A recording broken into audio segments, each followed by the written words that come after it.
కానీ కాళీ అనే మాటకి కలయితీతి కాళీ అన్నారు. ఇక్కడ పుంలింగంలో కాలహ, స్త్రీలింగంలో కాళి. అసలు పుంస్త్రీ భేదం లేకుండా చెప్పాలంటే కాలం అంతే. కాలంలో ఉన్న అఖండ శక్తి.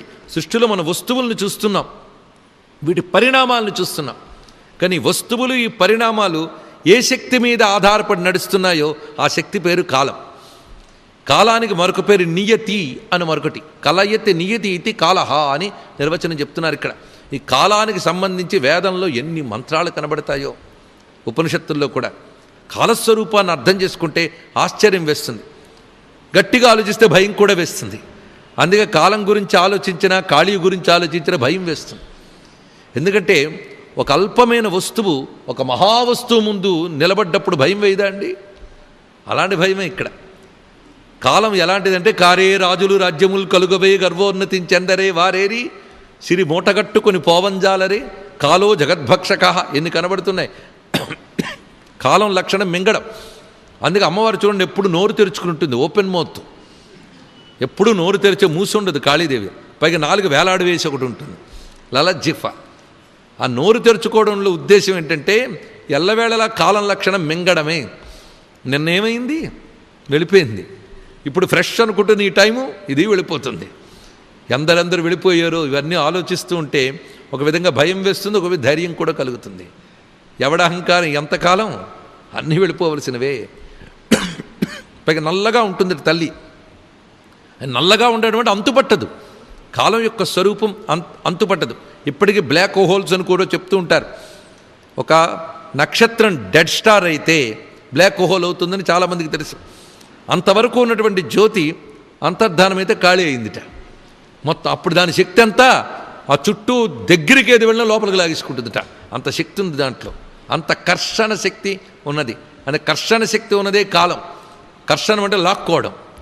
అందుకు లాక్కునే శక్తి కాలానికి ఉందిట. ఆ కాలస్వరూపంకి మరో పేరు కృష్ణుడు. ఆయనే చెప్పాడు కాలోస్మి లోకక్షయకృత్ ప్రవృద్ధ భగవద్గీతలో. ఆలోచించండి ఇక్కడ. అందుకే కాళీ అన్నా కృష్ణుడన్నా ఒక్కటే. అక్కడ స్త్రీలింగ పుంలింగ భేదం మారింది కానీ తత్వం మారలేదు. ఇద్దరి పని మింగడమే. అందుకే సర్వ జగత్తుని మింగే కాలస్వరూపాన్ని నేను అని. కాలం గురించి మనం ఆలోచించినా అదే. మొత్తం కాలం గురించి ఆలోచిస్తే మన అహంకారాలు అనగూరుకుంటాయండి. సాక్షిభూతంగా చూడగలం. అందుకు పరిణామప్రదాయిని కళాకాష్టాది రూపేణ పరిణామప్రదాయిని విశ్వస్యోపరతే శక్తి నారాయణి నమోస్తుతే. చదువుకుంటున్నాం అది సప్తశతిలో, అక్కడ ఉంది. కళాకాష్టాది రూపేణ పరిణామప్రదాయిని. పరిణామం కలిగించే శక్తి పేరు కాలము. ఆ కాలతత్వం ఎలాంటిది అంటే కాలం మనం సూర్యోదయ చంద్రోదయాలు బట్టి నిర్ణయించుకుని సౌరమానము, చాంద్రమానము లేదా బార్హస్పత్యమానము, ఈ మానము ఆ మానము లెక్క కడతాం. ఈ లెక్కలన్నీ ఎలా కడుతున్న రిలేటివ్. ఇవన్నీ రిలేటివ్. నువ్వున్న చోటు బట్టి నీకు కనబడుతున్న సూర్యోదయ చంద్రోదయాల బట్టి నువ్వు చూపిస్తున్నావు. లోక వ్యవహారం కోసం ఇది సత్యమే. అందుకే గట్టిగా ఆలోచిస్తే జగన్మిథ్యావాదం కూడా అర్థమవుతుందండి.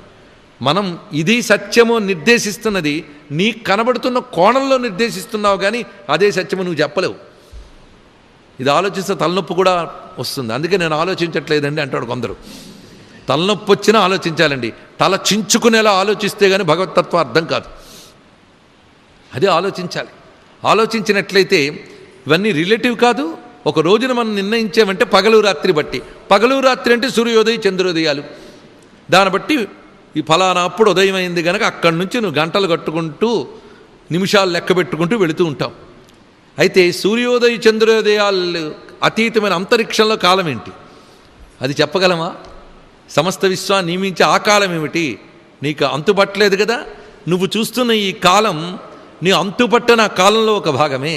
ఆ అంతు తెలియని కాలమే మహాకాల. అది ఆ స్వరూపమే ఈశ్వర రూపంగా దర్శించాలి. కాలాన్ని కూడా ఈశ్వర స్వరూపంగా ఉపాసిస్తే అదే మహాకాలము. ఆ ఈశ్వరుని యొక్క శక్తియే మహాకాళి.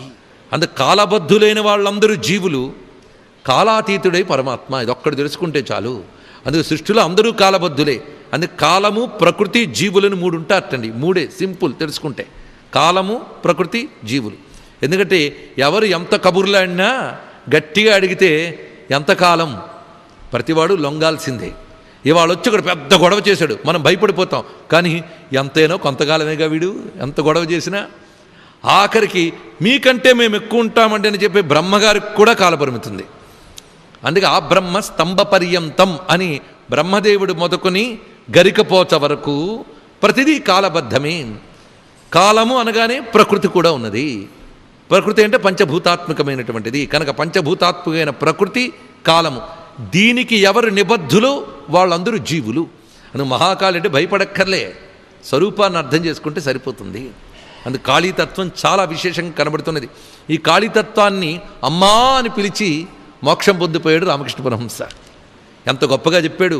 ఈ కాలం కొందరిని శిక్షించింది, కొందరిని రక్షించింది. అదే జరుగుతుంటుంది కదా. ఒకే కాలంలో ఒకడు సుఖపడుతుంటాడు, ఒకడు దుఃఖపడుతుంటాడు.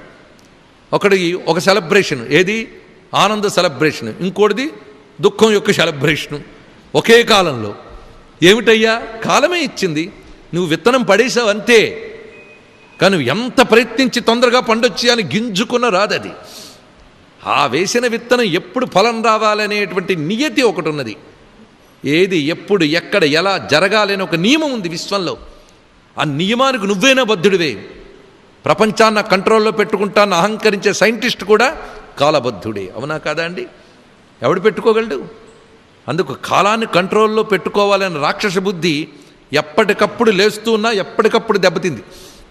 హిరణ్యకశిపుడు, రావణాసురుడు వీళ్ళందరూ కాలాన్ని కంట్రోల్లో పెట్టుకుందామని ప్రయత్నించిన వాళ్ళే.